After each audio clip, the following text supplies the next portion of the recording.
The first gunshot rang through the dusty streets of Silver Creek, Colorado, as Hannah Bennett ducked behind a water trough, clutching her medical bag to her chest. It was 1875, and being the only female doctor in 3 counties meant she was accustomed to danger, but not the kind that came from flying bullets.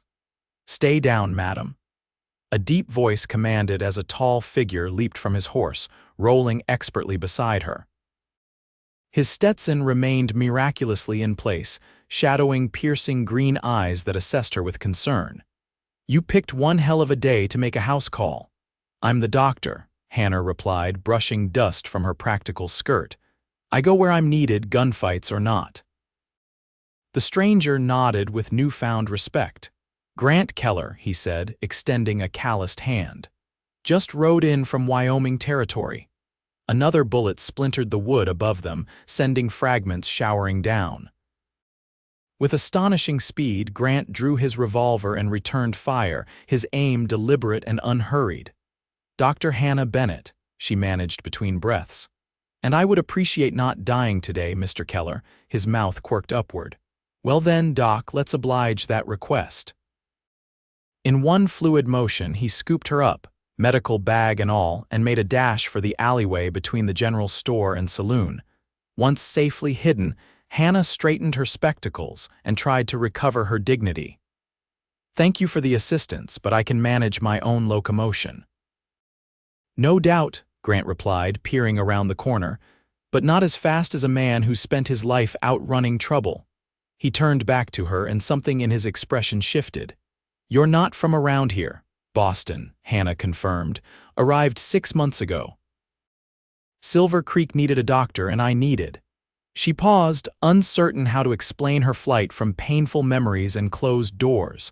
"A fresh start," Grant finished for her, understanding evident in his eyes. "Something like that." She clutched her bag tighter. "Now, if you'll excuse me, Mrs. Whitaker is expecting her 3rd child, and I should—" "The shooting stopped," Grant observed. "But I'll walk with you just the same." Hannah wanted to refuse, to assert her independence as she had done countless times since arriving in Colorado. Yet there was something about this tall cowboy's demeanor that wasn't patronizing, merely protective. "Very well," she conceded, "but I warn you, childbirth can take hours." Grant's smile revealed a dimple in his left cheek. "I've delivered my share of foals and calves." "I reckon human babies aren't so different," Hannah raised an eyebrow. "Mr. Keller, I assure you they are quite different indeed." "Call me Grant," he said, leading her toward the northern edge of town. "And I'm eager to be educated, Doc." The Whitaker homestead was a modest affair, a cabin with a small barn behind it. John Whitaker greeted them with evident relief, his face pale with worry. "She's been hurting since dawn," he explained, ushering Hannah inside. "Says something ain't right." Hannah's professional demeanor took over as she set her bag down beside the bed where Mary Whitaker lay, her face contorted with pain. Grant remained respectfully by the door as Hannah conducted her examination. After several tense minutes, Hannah straightened. "The baby is breech," she explained. "I'll need to turn it." What followed was 3 hours of difficult labor. Grant proved surprisingly useful, boiling water, providing clean linens, and even holding Mary's hand when John stepped outside, overwhelmed by his wife's suffering. When the baby finally arrived, a healthy boy, despite the complications, Hannah's exhaustion was matched only by her satisfaction. She cleaned up and packed her supplies while Grant waited patiently. The sun was setting as they left the Whitaker home, casting long shadows across the landscape. Hannah found herself unexpectedly comfortable in Grant's presence as they walked back toward town. "You're good at what you do," he remarked. "Yes," she replied simply. There was no false modesty in her tone, merely acknowledgement of hard-earned skill. "Not many female doctors out here." "Not many anywhere," Hannah said. "Which is why I came west. In Boston, I was permitted to treat women and children only, and even then my male colleagues." She shook her head. "Here, people care more about whether you can save their lives than what you're wearing while doing it." They had reached the small building that served as both Hannah's home and medical practice. She hesitated at the door, suddenly reluctant for their encounter to end. "Would you care for some coffee, Mr. Keller? As thanks for your assistance today." His smile was warm. "I thought it was Grant." "Grant," she corrected. Feeling an unexpected flutter in her chest over coffee, she learned he was a horse trainer passing through on his way to a ranch outside Denver. He'd fought for the Union in the war, though he spoke little of those years. His easy manner and respectful questions about her medical training made the evening pass quickly. "I should be going," he said finally, placing his empty cup on the table. "Got a room at the hotel." Hannah nodded, suddenly aware of how improper it might seem her entertaining a stranger alone. Though such conventions mattered less in frontier towns, her reputation as a doctor required a certain propriety. "Will you be staying in Silver Creek long?" she asked, walking him to the door. "Plan to leave tomorrow," Grant replied, settling his hat on his head. "But I might have reason to stay a bit longer." His eyes held hers for a moment that stretched between them like a physical thing. "Good night, Dr. Bennett." "Good night." Grant, after he left, Hannah found herself standing at the window, watching his tall figure move down the moonlit street.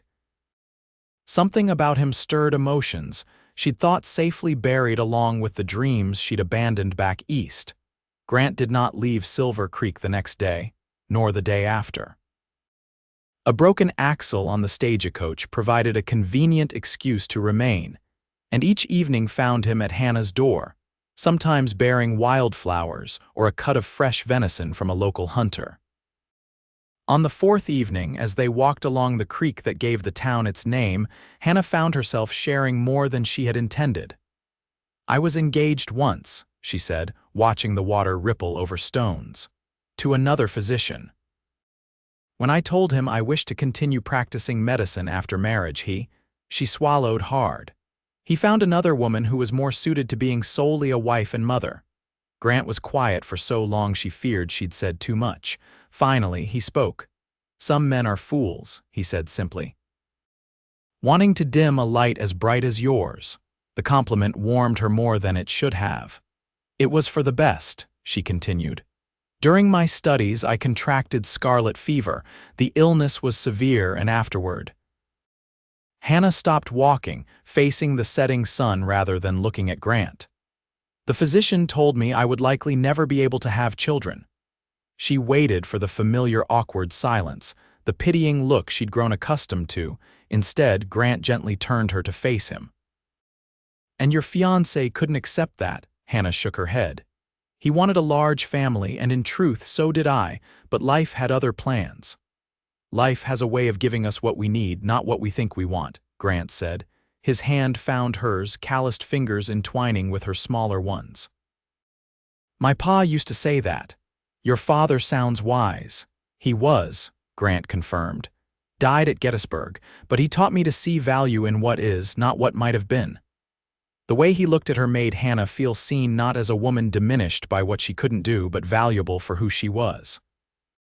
The stagecoach was repaired 2 days later, but Grant remained in Silver Creek. He found work at the livery stable, his expertise with horses quickly earning him respect among the townspeople. Hannah found herself looking for his tall figure whenever she ventured into town, and her patients began to notice her brightened mood. "That cowboy's sweet on you," observed elderly Mrs. Patterson during a checkup for her arthritis. "And about time someone caught your eye." "A woman needs more than just work to fill her days." Hannah blushed. "Mr. Keller and I are merely friends." Mrs. Patterson cackled. "Honey, that man doesn't look at you like any friend I've ever seen." The town's annual harvest dance provided the first real opportunity for Hannah and Grant to acknowledge the growing attraction between them. The town hall was decorated with autumn leaves and candles, and a small band played lively tunes that had couples swinging across the wooden floor. Hannah wore her best dress, dark blue silk that had rarely left her trunk since coming west. When Grant appeared at her side, his usual dusty attire replaced by a clean black suit, her breath caught in her throat. "May I have this dance, Dr. Bennett?" he asked, offering his arm. "I should warn you," she said, accepting it. I learned to dance in Boston parlors, not Western dance halls. His laugh was rich and genuine. And I learned in Texas cow camps. We'll muddle through together. They did more than muddle. Grant moved with surprising grace for such a tall man, and Hannah found herself matching his steps as if they'd danced together for years. When the music slowed, his hand at her waist drew her closer, and she didn't resist. "You look beautiful tonight," he murmured, his breath warm against her hair. "You clean up rather well yourself," she replied, trying to keep her tone light despite the racing of her heart. As the evening wound down, Grant walked her home beneath a sky brilliant with stars. At her door, he hesitated. "Hannah," he said, using her given name for the first time. "I need to tell you something." Her heart tightened with sudden anxiety. Was he leaving? Had he simply been passing time with her? "I came to Silver Creek by chance," Grant continued, "but I'm staying by choice because of you." Relief flooded through her. "I'm glad," she whispered. "The thing is," he said, taking her hands in his, "I've been offered a position at the Carson Ranch. It's good work, training horses, decent pay, but it's 15 miles from town." "Oh," Hannah said, understanding dawning, "that's quite a distance." "Too far to call on you regular-like," he agreed. "Unless—" He paused, and Hannah found herself holding her breath. "Unless I had reason to build a place closer to town, a place that might someday be large enough for two." Though not a formal proposal, the implication was clear. Hannah felt a mixture of joy and trepidation. "Grant," she said carefully, "I should be completely honest with you. What I told you about not being able to have children, that hasn't changed. If you're looking to start a family, I'm looking to build a life," he interrupted gently. "With a woman who amazes me every day with her courage and skill, children or no children." The sincerity in his eyes nearly undid her. "Most men want sons," she said, voicing her deepest fear. "Heirs," Grant smiled, reaching up to touch her cheek. "I've never been much for following what most men want. I want you, Hannah Bennett, however you come." Their first kiss was gentle, tentative at first, then deepening with shared longing. When they finally parted, Hannah felt as though something fundamental had shifted within her. "Does this mean you'll consider my not-quite proposal?" Grant asked, his dimple appearing as he smiled down at her. "I'll consider it," Hannah agreed, her own smile reflecting his. "Though you should know I intend to continue my practice no matter what." "I'd expect nothing less," Grant replied. Silver Creek needs its doctor. The next months brought challenges neither had anticipated. As news of their courtship spread, not everyone approved of their relationship. Some of the town's more traditional residents questioned whether a woman doctor could also be a proper wife. Others wondered if Grant was merely settling for a barren woman because of his own flawed past. The rumors reached a painful crescendo when Tobias Sullivan, the town's banker, made a cutting remark within Hannah's hearing. "Keller's getting damaged goods," he told his cronies outside the saloon. "No wonder he can afford that new piece of land, won't be needing space for a nursery." Hannah had frozen in the street, her medical bag suddenly heavy in her hands. She'd known such sentiments existed, but hearing them spoken aloud reopened wounds she thought had scarred over. Grant's reaction when told of the incident surprised her. Rather than confront Sullivan with fists or threats, he invited the banker to join him for a drink at the saloon. What passed between them, Grant never fully revealed, but Sullivan approached Hannah the following Sunday after church, hat in hand, to offer a stumbling apology. "Your young man has a way with words," Sullivan admitted. "Made me see things different like." Grant merely shrugged when she questioned him. Just reminded him that a man's worth isn't measured by how many children he sires, nor a woman's by how many she bears. It's what we build together that matters. As winter settled over Silver Creek, Grant worked tirelessly on the small house he was building on his newly purchased land. Just close enough to town for Hannah's practice to continue, yet with enough space for the horses he was beginning to train. Hannah found herself dividing her time between her patients and helping with the house, choosing curtains, planning the layout of her new medical room, even learning rudimentary carpentry to assist with the interior. It was during one such evening, as they worked side by side installing shelves, that Hannah accidentally struck her thumb with the hammer. Her uncharacteristic curse made Grant laugh, and she glared at him even as she nursed her throbbing digit. "It's not funny," she protested. "That hurt." "I know," he said, still chuckling as he gently took her hand to inspect the damage. "It's just you sounded like one of my old cavalry buddies for a moment there." Hannah tried to maintain her dignity. "I am familiar with anatomical terminology that would make your cavalry friends blush, Mr. Keller." "No doubt," he agreed, pressing a kiss to her injured thumb. "It's one of the many things I love about you." The casual declaration hung in the air between them. Though their feelings had been implicit in their actions, neither had spoken the word aloud before. Hannah's voice was barely audible. "You love me," Grant set down his tools, turning to face her fully. "More than I thought possible," he confirmed. "I was waiting for the house to be finished before asking properly, but—" He reached into his pocket and withdrew a small object. "I'm not a patient man by nature." The ring was simple, a band of gold with a single small diamond, but to Hannah, it was perfect. "Hannah Bennett," Grant said, his voice steady despite the vulnerability in his eyes, "would you do me the honor of becoming my wife? I can't promise you an easy life, but I can promise it will be filled with respect, partnership, and love." Hannah found her medical training insufficient preparation for the overwhelming emotion that surged through her. "Yes," she managed as tears spilled down her cheeks. "Yes, I will." The kiss that followed sealed their promise to each other. Their wedding in early spring was a modest affair by Eastern standards, but for Silver Creek, it was a significant event. Hannah wore a cream-colored dress she'd ordered from Denver, with wildflowers in her hair instead of a veil. Grant stood tall and proud in a new suit, his friends from the Carson Ranch serving as groomsmen.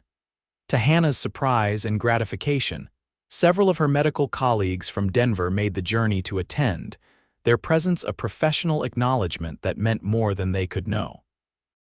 Judge Wilson performed the ceremony in the town's small church, and his words resonated particularly with the couple. "Marriage is a partnership unlike any other," he proclaimed. "A joining of souls who choose to walk life's path together, supporting each other through whatever comes." Grant and Hannah have demonstrated their commitment to this principle already, through their actions and choices. Today merely formalizes what they have already begun to build. The celebration afterward at the newly completed Keller home allowed the townsfolk to see what the couple had created: a warm, inviting place with one room specially designed for Hannah's continued medical practice. As evening fell and the last guests departed, Hannah and Grant stood on the porch of their new home, his arm around her waist as they watched the stars appear. "Happy, Mrs. Keller?" he asked, nuzzling her hair. "Happier than I believed possible," she admitted, "but I'm still Dr.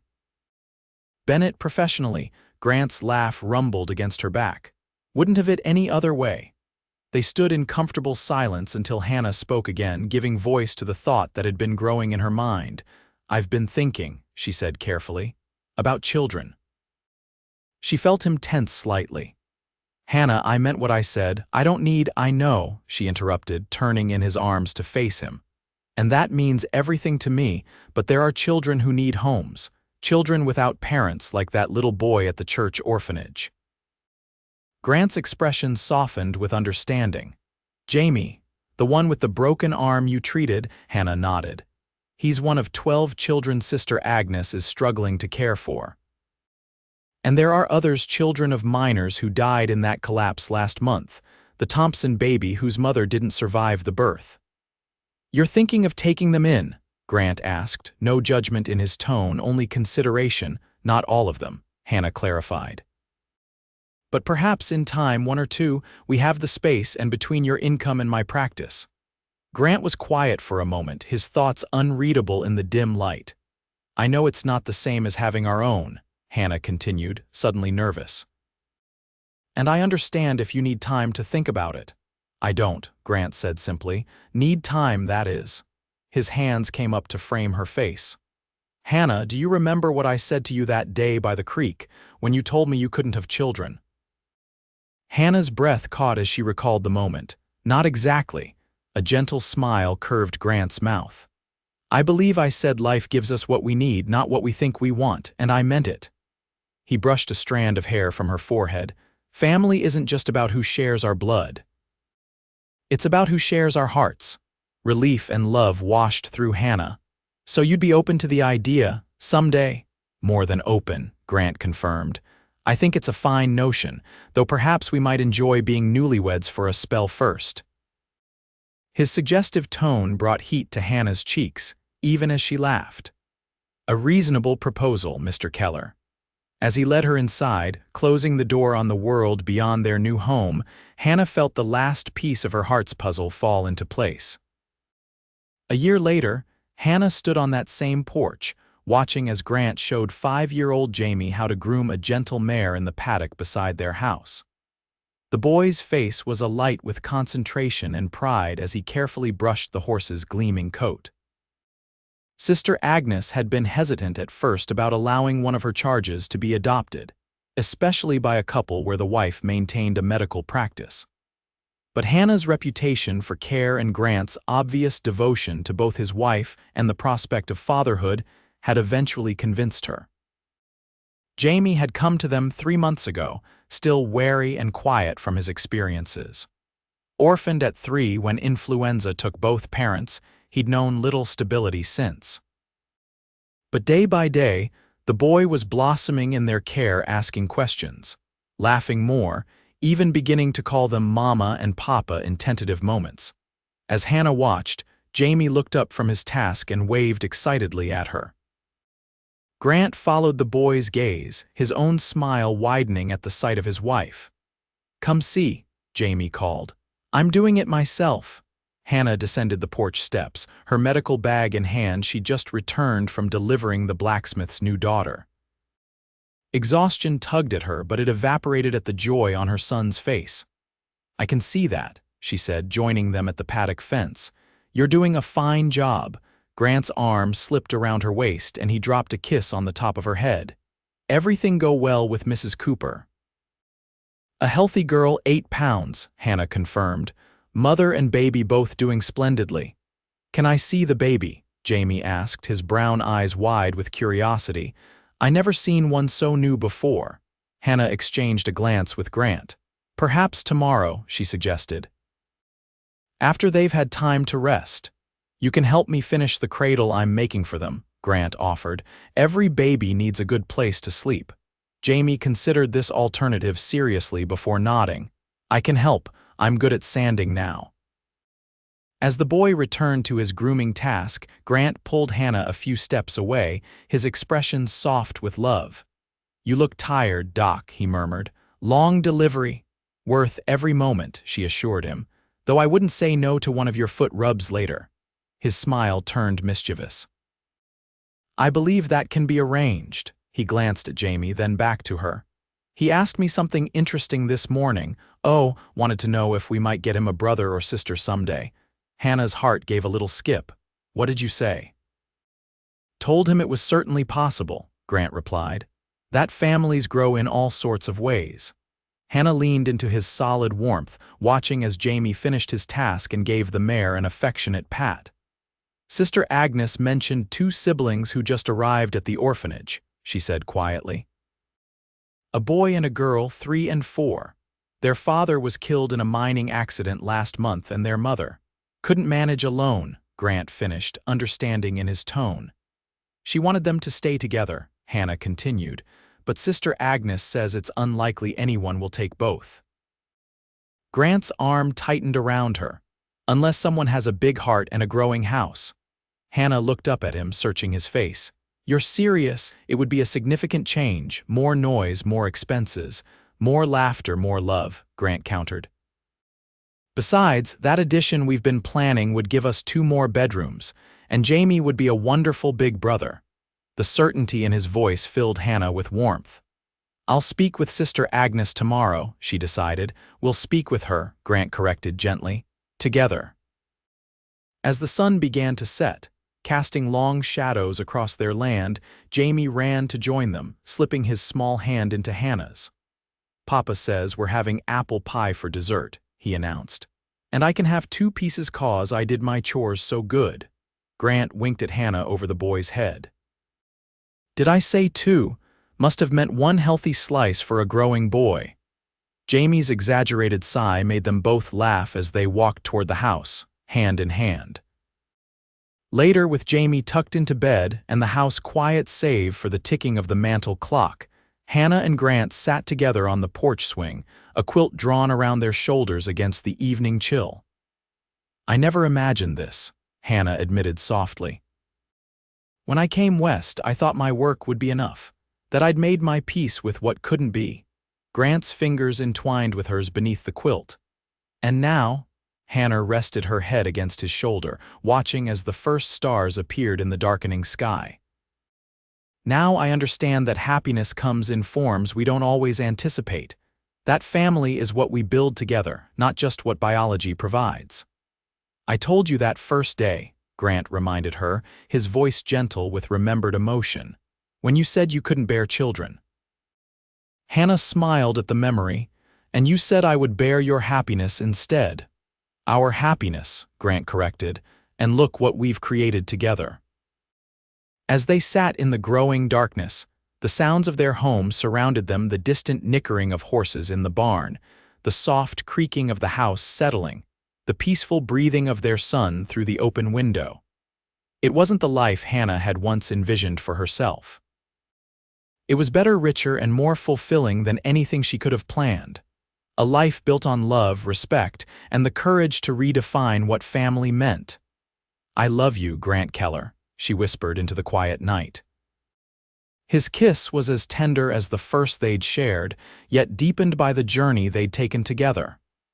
"And I love you, Dr. Bennett Keller," he replied, "every remarkable part of you." As they sat together beneath the vast Colorado sky, Hannah knew with absolute certainty that they had indeed created something far more precious than either of them could have imagined alone, a happiness born not of convention, but of choice. A family crafted with love instead of obligation. A future limited only by the boundaries of their hearts, which seemed, in that perfect moment, to be limitless indeed.